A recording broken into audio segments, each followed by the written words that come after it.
Hello बच्चों, मैं हूं आपकी हिंदी विषय की हमसफर सुनीता।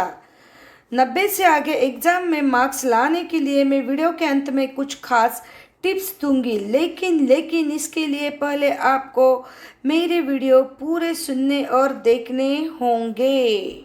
तो शुरू करते हैं नया रास्ता का 9वां अध्याय। मीनू अपना अधिकतम समय अपनी पुस्तकों के साथ ही व्यतीत करती थी। यूं तो बचपन से ही उसको अधिक पढ़ने की आदत थी। हमेशा ही वह अपनी कक्षा में प्रथम आती थी।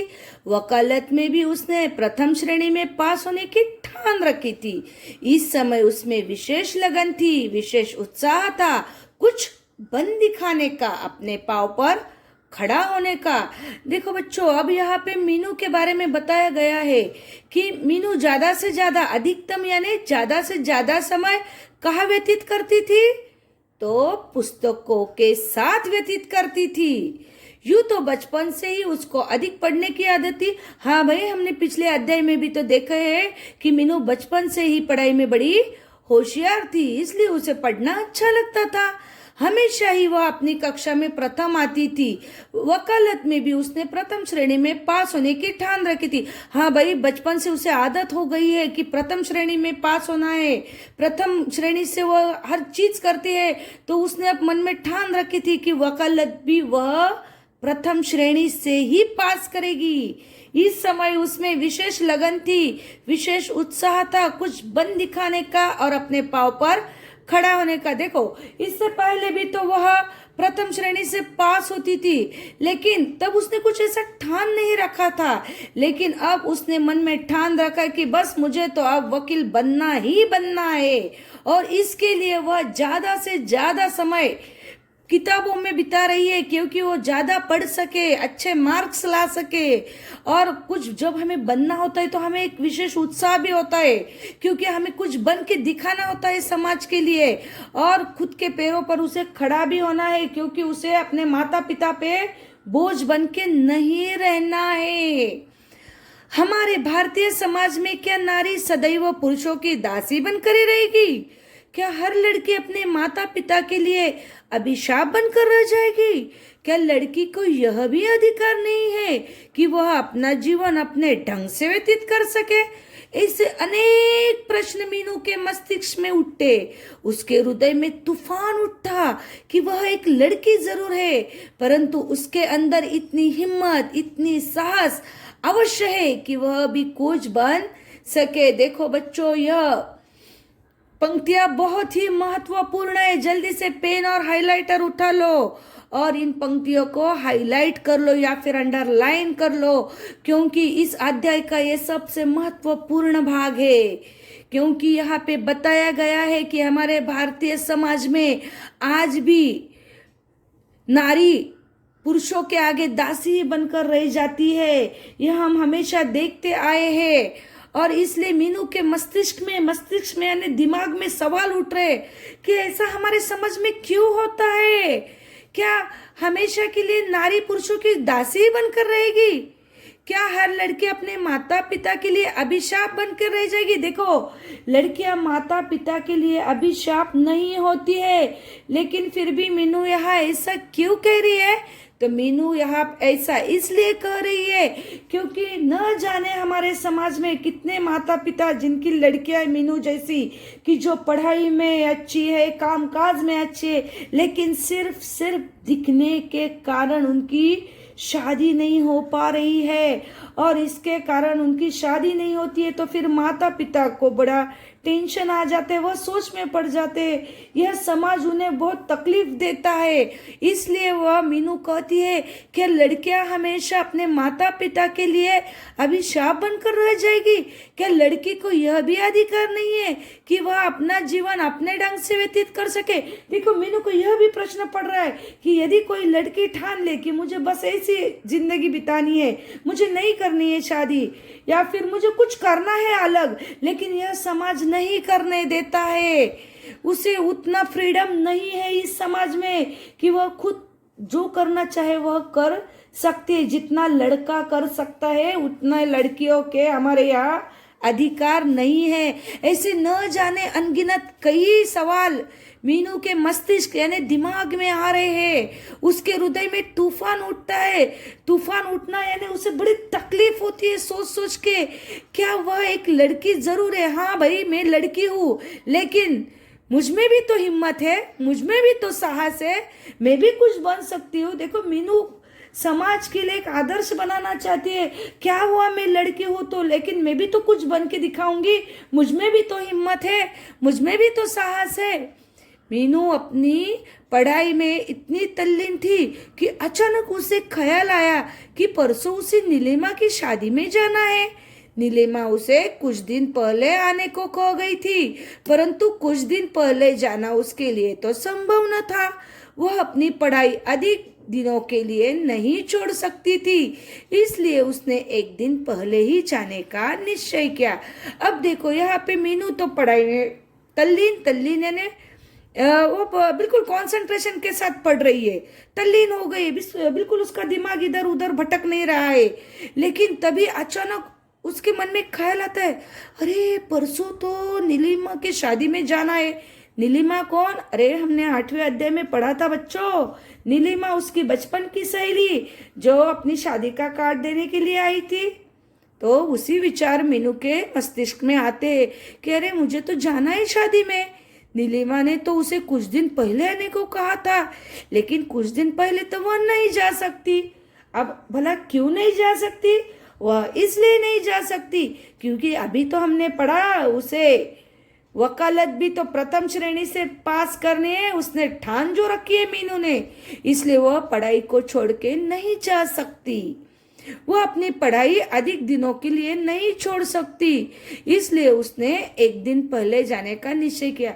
देखो, उसे तो पता है जल्दी जाना चाहिए, बेस्ट फ्रेंड है, लेकिन पढ़ाई के प्रति देखो वह कितनी निश्चल है। उसे पता है कि मुझे पढ़ाई ज्यादा महत्वपूर्ण है, इसलिए वह एक दिन पहले ही शादी को जाने का निश्चित करती है। वह अपनी सहेली के विवाह लक्ष्य पर कोई भेंट देना चाहती थी। वह समझ नहीं पा रही थी कि क्या चीज खरीदी जाए। अचानक उसे ख्याल आया कि नीलिमा के लिए एक दीवार घड़ी ही क्यों न खरीदी जाए।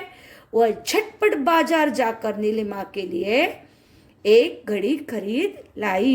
देखो, अभी वह सोच रही थी, देखो शादी में कुछ तो गिफ्ट देना है, भेंट तो देनी है, नीलिमा को क्या दिया जाए वो समझ नहीं पा रही थी। हाँ भाई, हम भी तो हमारे बेस्ट फ्रेंड को कोई चीज गिफ्ट करते तो सोच में पड़ते कि क्या दे, क्या उसे अच्छा लगेगा। बस यही विचार में मीनू भी पड़ गई है।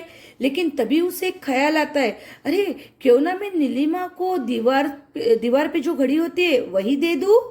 इसलिए उसने सोच लिया, नहीं बस फिक्स हो गया, दीवार पे जो घड़ी टंगी होती है ना, बस वही घड़ी अब उसे शादी में गिफ्ट के रूप में देनी है। और इसलिए वह बाजार जाके वह खरीद लाती है। अगले दिन मीनू मेरठ से मीरापुर के लिए चल दी। उसके हृदय में विशेष उत्साह था क्योंकि वह अपनी सहेली की शादी में जा रही थी। मीरापुर के स्टेशन पर पहुंचने के बाद उसने रिक्शा वाले को आवाज लगाई।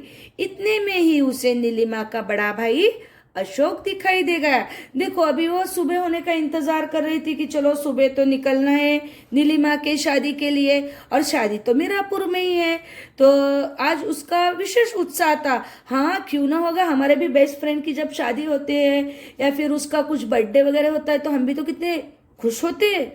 बस उसी तरह वह भी बड़ी खुश थी।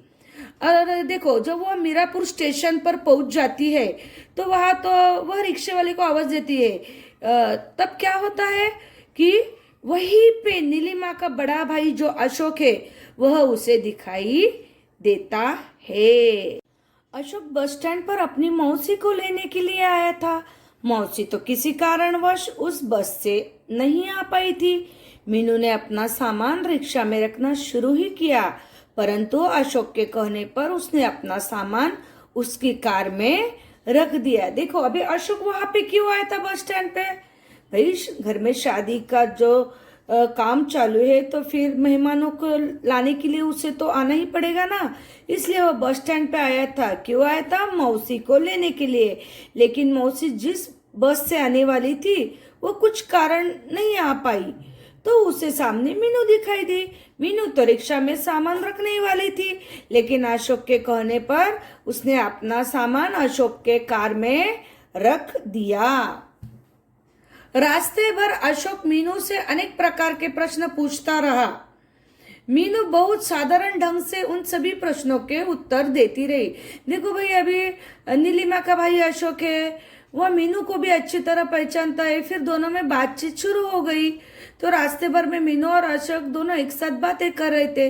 मीनू तो बस ठीक ठाक उत्तर दे रही थी, ज्यादा खुश भी नहीं थी, ज्यादा नाराज भी नहीं थी। अशोक की बातों में मीनू के प्रति विशेष स्नेह झलक रहा था, परंतु मीनू ने कोई प्रतिक्रिया नहीं दी। देखो, अभी अशोक तो बड़े प्यार से बातें कर रहा था मीनू से, उसे अच्छा लग रहा था मीनू से बात करने समय, लेकिन मीनू ज्यादा प्रतिक्रिया नहीं दे रही थी। तभी ब्रेक लगा और कार भी झटके के साथ मीनू के घर के सामने रुकी।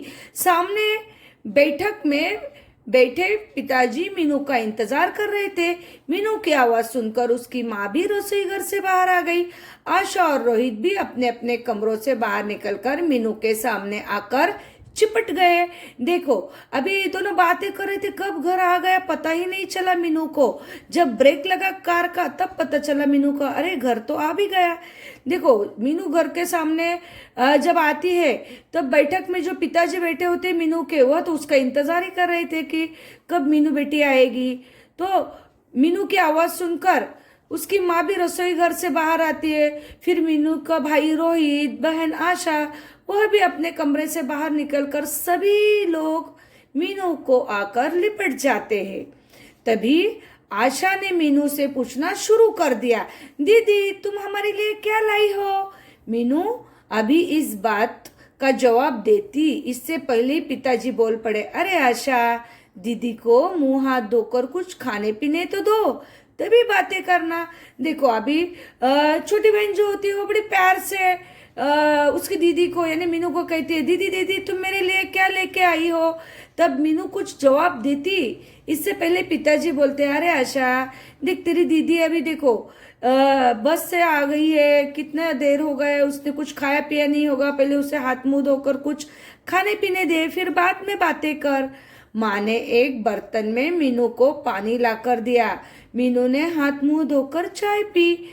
माँ ने उसके लिए बेसन के लड्डू बनाकर रखे थे।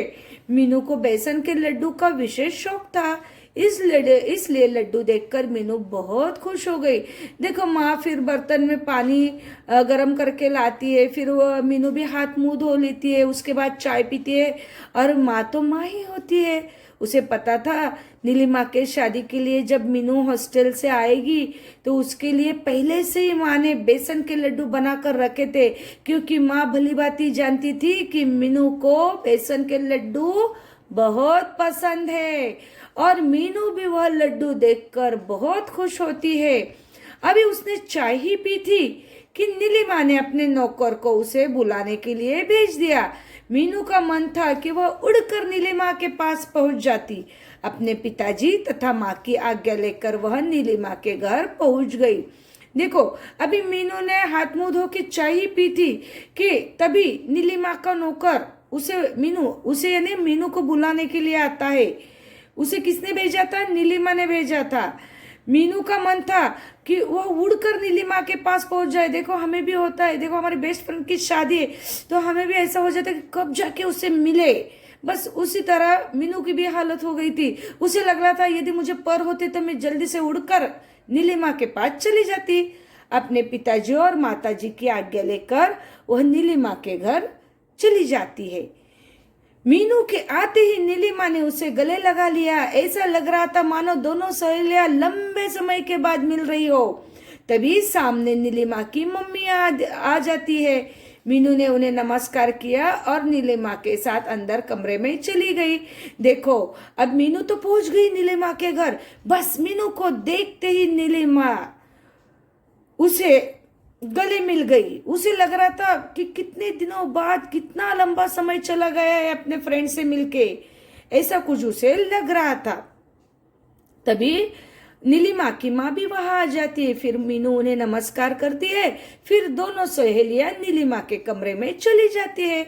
मीनू ने नीलिमा से पूछा, अरे नीलू, हमारे होने वाले जीजा जी की फोटो तो दिखा। नीलिमा ने मजाक भरे स्वर में कहा, क्या करेगी फोटो देखकर, कल उन्हें साक्षात ही देख लेना। क्या तेरे पास फोटो नहीं है? मीनू ने पूछा। अरे क्या ऐसा हो सकता है कि मेरे पास फोटो ना हो? कहते हुए नीलिमा ने अलमारी से एक फोटो निकाला। देखो, अब नीलिमा के कमरे में दोनों भी सहेलियां है। तब मीनू बोलती, अरे जल्दी से मुझे फोटो दिखा होने वाले जीजा का। तब नीलिमा भी कहती, अरे क्यों फोटो देखती है, कल शादी है, शादी में ही देख ले। तब मीनू भी उसे चिढ़ाते, क्या तेरे पास एक फोटो भी नहीं है उनका? तब नीलिमा कहती है, अरे ऐसा थोड़ी हो सकता है ना मेरे पास फोटो। फिर वह अलमारी से फोटो निकालती है और मीनू को दिखाती है। और फोटो दिखाते हुए नीलिमा मीनू से पूछती है, कैसे लग रहे हैं तुझे होने वाले जीजा जी? अरे वाह, यह भी कोई पूछने वाली बात है, लाखों में एक है। आखिर क्यों न हो, हमारी नीलिमा भी तो लाखों में एक है। मीनू बड़ी प्यार भरी वाणी में बोली। देखो, अब नीलिमा पूछती, क्यों अच्छे लगे तुझे मेरे पति? तब मीनू कहती है, अरे ये कोई पूछने वाली बात है, हमारे जीजा जी तो लाखों में एक है। और क्यों ना हो, मेरी सहेली नीलिमा भी तो लाखों में एक है। ऐसे बड़े प्यार से मीनू बोलती है। तभी नीलिमा की माता जी ने भी कमरे में प्रवेश किया और दोनों की बातें चल ही रही थी कि तभी कौन आता है? तभी नीलिमा की माँ आ जाती है। नीलू बेटे, मीनू को अपना सब सामान दिखा तो दे शादी का। तब नीलिमा की माताजी कहती है, अरे नीलू, शादी का सब सामान तो दिखा मीनू को। अच्छा मम्मी, कहकर नीलिमा ने पास में रखा सूटकेस खोला। एक एक करके उसने सारी साड़ियाँ वो कपड़े मीनू को दिखाए। मीनू हर साड़ी की प्रशंसा करती रही। देखो, शादी में तो बहुत सारे खरीदी हो जाती है, बहुत सारे साड़ियाँ जेवर होते हैं। तो नीलिमा की माँ कहती है, अरे तेरे बेस्ट फ्रेंड को दिखा तो सही, क्या क्या शादी में खरीदा है। तब नीलिमा कहती है, हाँ माता जी। और वह पास में पड़े सूटकेस में सब सामान रखा हुआ था, वह एक एक करके दिखाना शुरू करती है। सभी साड़ियाँ दिखाती है, कपड़े दिखाती है और मीनू भी हर साड़ी की अच्छी तरह से प्रशंसा करती है। रात्रि के 9 बज चुके थे। मीनू को आभास हो गया था कि वो अपने माता पिता से कुछ देर भी बातें नहीं कर सकी। तभी उसने अपने घर जाने की इच्छा प्रकट की, परंतु नीलिमा ने उससे आग्रह पूर्वक कहा, मीनू तुम खाना खाए बिना नहीं जाओगी। देखो, अब रात के 9 बज चुके हैं। मीनू को तब याद आता है, अरे मैं तो घर आ गई, लेकिन तभी से मेरठ से आने के बाद तो मैंने घर पे सिर्फ चाय पी और तुरंत नीलिमा के यहाँ आ गई हो। लेकिन मैंने तो अपने माता पिता से ज्यादा देर तक बातें भी नहीं की। इसलिए वह कहते कि नहीं नीलिमा, अब तो मुझे घर जाना होगा। तब नीलिमा कहती, देख तू जा, लेकिन पहले खाना खा ले, खाना खाए बिना तो मैं नहीं जाने दूंगी। तब मीनू कहती, नहीं नीलू, घर पर माँ इंतजार कर रही होगी, फिर रात भी तो काफी हो गई है। देखो, वो कहती, नहीं रे नीलिमा, मेरी माँ भी तो घर पे इंतजार करती होगी ना, और देख कितनी रात हो गई है, अब तो जाना ही होगा। कुछ भी हो, खाना खा कर ही जाना होगा तुझे, डर की क्या बात है, अशोक भैया छोड़ आएंगे तुझे घर तक। देखो, वो कहती, देखो खाना खाए बिना तो मैं तुझे जाने नहीं दूंगी मीनू। और रही बात डर की, तो डरती क्यों हो, मुझे पता है तेरा घर मेरे घर से थोड़ा दूर है, लेकिन मेरे जो अशोक भैया है ना, वो तुझे घर पे छोड़ आएंगे। नीलिमा ने आग्रह पूर्वक कहा। मीनू नीलिमा के आग्रह को तो टाल नहीं सकती। नीलू की मम्मी ने भी खाना खाने के लिए कहा और खाना लगाया। मीनू और नीलिमा एक ही थाली में खाना खाया। जब तक दोनों ने खाना खाया, रात के 9:45 बज चुके थे। देखो बच्चों, अब तो नीलिमा जिद पर अड़ गई कि खाना खाए बिना तो मैं जाने नहीं दूंगी। इसलिए नीलिमा के माँ ने एक ही थाली में खाना परोसा। क्यों ऐसा किया? अरे भाई, दोनों बेस्ट फ्रेंड जो है, इसलिए दोनों ने एक ही थाली में खाना खाया। और खाना खाने के बाद देखा तो वक्त क्या हुआ था, रात के 9:45 बज चुके थे। मीनू को डर था कि कहीं उसके पिताजी और माताजी इतनी रात गए लौटने पर नाराज ना हो जाए। तभी नीलिमा ने अपने भाई अशोक को आवाज लगाई और उन्हें मीनू के साथ भेज दिया। देखो मीनू थोड़ी डर रही थी कि अरे रात के 9:45 बज गए, कहीं मैं घर जाऊंगी इतना देर तो फिर मेरे माता पिताजी शायद मुझ पे नाराज तो नहीं होंगे। यह मीनू मन ही मन सोच ही रही थी कि तभी नीलिमा ने उसके बड़े भाई अशोक को बुलाया और कहा कि भैया तुम मीनू को घर छोड़ के आओ, उनके साथ जाओ। सड़क पर घोर अंधकार था, शायद सड़क पर लगी बिजली की ट्यूबें खराब हो गई थी। अंधकार में मीनू अशोक के पीछे पीछे चलने लगी। मीनू का पैर एक पत्थर पर पड़ने से उसका संतुलन बिगड़ गया। तभी तभी उसने अपने आप को संभाला। 2 कदम पर उसका घर था। मीनू के पिताजी बैठक में बैठे उसका इंतजार कर रहे थे। देखो अभी तो अशोक नीलिमा का जो बड़ा भाई हुआ छोड़ने के लिए मीनू को घर छोड़ने के लिए निकल पड़ा है। रास्ते पे क्या था? बहुत अंधेरा था। अंधेरा क्यों था? शायद बिजली की ट्यूबें खराब हो गई, जो रास्ते पे बिजलियां लगाई होती है उनकी ट्यूब खराब हो गई होंगी। और अंधेरा होने के कारण मीनू अशोक के पीछे पीछे चल रही थी। तभी मीनू का पैर एक पत्थर पे जाकर अटक गया और वह उसका संतुलन बिगड़ गया। तभी उसने अपने आप को फिर से संभाल लिया। 2 कदम पर उसका घर था। फिर मीनू के पिताजी भी तो उसकी राह देख रहे थे, इंतजार कर रहे थे कि मीनू बेटी अभी तक क्यों नहीं आई। मीनू अशोक को देखकर पिताजी ने अपने हाथ की किताब मेज पर रख दी। उन्होंने अशोक को बैठने के लिए कहा, परंतु अधिक रात होने के कारण उसने बैठने से इनकार कर दिया। देखो अब अशोक तो मीनू को छोड़ने के लिए घर तक आया है, तो पिताजी भी तो इंतजार कर रहे थे किताब पढ़ते पढ़ते। लेकिन जब उन्होंने उन दोनों को देखा तो किताब बाजू में रख दी मेज पर, और फिर उन्होंने अशोक को बैठने के लिए कहा, लेकिन अशोक ने नहीं कहा क्योंकि रात बहुत हो चुकी थी। मीनू सीधे अपनी माँ के कमरे में चली गई। माँ उसका इंतजार करके अभी अभी बिस्तर पर लेटी थी। मीनू भी माँ के पास पड़े पलंग पर जाकर लेट गई। मीनू और माँ बहुत देर तक पड़े पड़े बातें करती रही। देखो अब मीनू तो थक गई थी, वो तुरंत अपने माँ के बिस्तर में जाकर माँ के पास सो गई। मीनू और माँ बहुत देर तक पड़े पड़े बातें करती रही। देखो नींद तो नहीं आती है, इतने दिनों बाद लड़की घर आई है, तो फिर माँ भी बहुत सारी बातें मीनू के साथ कर रही है। न जाने मीनू को कब नींद आ गई। देखो बातें करते करते पता ही नहीं चला कि मीनू को कब नींद आ गई। फिर सुबह 6 बजे ही उसकी आँख खुली। सुबह के 6 बजे ही उससे नींद से आंखें खुली। जैसे ही मीनू की नींद टूटी और उसने करवटें बदली, तभी माँ ने एक प्याली गरम गरम चाय लाकर मीनू के हाथ में थमा दी। कितनी सुखद अनुभूति हुई मीनू को। हॉस्टल में तो सुबह सुबह अपने आप ही चाय बनाकर पीनी पड़ती है, और फिर माँ के प्यार की तो बात ही कुछ और होती है। निस्वार्थ निश्चल प्रेम होता है माँ का। देखो अभी रात को तो बहुत सारी बातें की माँ के साथ, फिर कब सो गई मीनू को ही पता नहीं चला, और जब उठी तब सुबह के 6 बज चुके थे। लेकिन फिर भी करवट बदलते बदलते वो उठ रही थी कि उतने में माँ ने गरम गरम चाय की एक प्याली लेकर मीनू के हाथ में थमा दी। देखो कितनी सुखद अनुभूति हुई मीनू को। ऐसा क्यों कहा गया है? तो ऐसा इसलिए कहा गया है बच्चों, क्योंकि हॉस्टल में जब मीनू रहती थी तो सुबह सुबह तो उसे कोई चाय बनाकर नहीं देता था। खुद ही उठो भाई, खुद ही अपनी चाय बनाओ और खुद ही चाय पियो। लेकिन देखो जब हम हमारे माता पिता के पास होते हैं तो माँ देखो हमें बिस्तर से हम उठते नहीं कि गरम गरम चाय की प्याली हमारे हाथ में आ जाती है। इसलिए मीनू से सुखद अनुभूति यानी अनुभव कहती है। और फिर माँ का प्यार के बारे में तो क्या बात करें।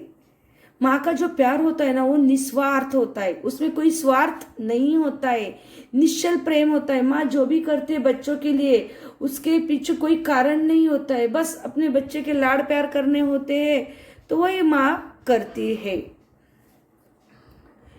तभी उसे माँ का स्वर सुनाई दिया, मीनू बेटे आज नाश्ते में क्या खाओगी? माँ आज सूजी का हलवा बना लो, बहुत दिन हो गए खाए हुए। मीनू ने माँ की बात का उत्तर देखा। देखो अभी चाय हाथ में रखी नहीं कि तभी माँ पूछती, बेटी आज नाश्ते में क्या खाओगी? तो मीनू भी कहती है, माता जी आज तो नाश्ते में सूजी का हलवा बनाओ, मुझे बहुत पसंद है और कितने दिन हो गए खाए हुए। जितने समय में मीनू नहा धोकर निवृत्त हुई उतने में ही माँ ने सूजी का हलवा तैयार कर दिया। मीनू हलवा खाती गई और माँ के हाथ के बने हलवे की प्रशंसा करती रही। देखो मीनू नहा धोकर तैयार भी नहीं होती है कि उतने समय में माँ ने सूजी का हलवा तैयार करके मीनू के सामने रख दिया और मीनू भी हलवा खाते खाते माँ की प्रशंसा करते हुए थक नहीं रहती। इसका मतलब यह है वह माँ की इतनी सारी प्रशंसा कर रही थी। देखो बच्चों आज हम यह अध्याय यही तक पढ़ेंगे। इस अध्याय को हम अगले वीडियो में कंटिन्यू यानी जारी रखेंगे। तब तक के लिए धन्यवाद।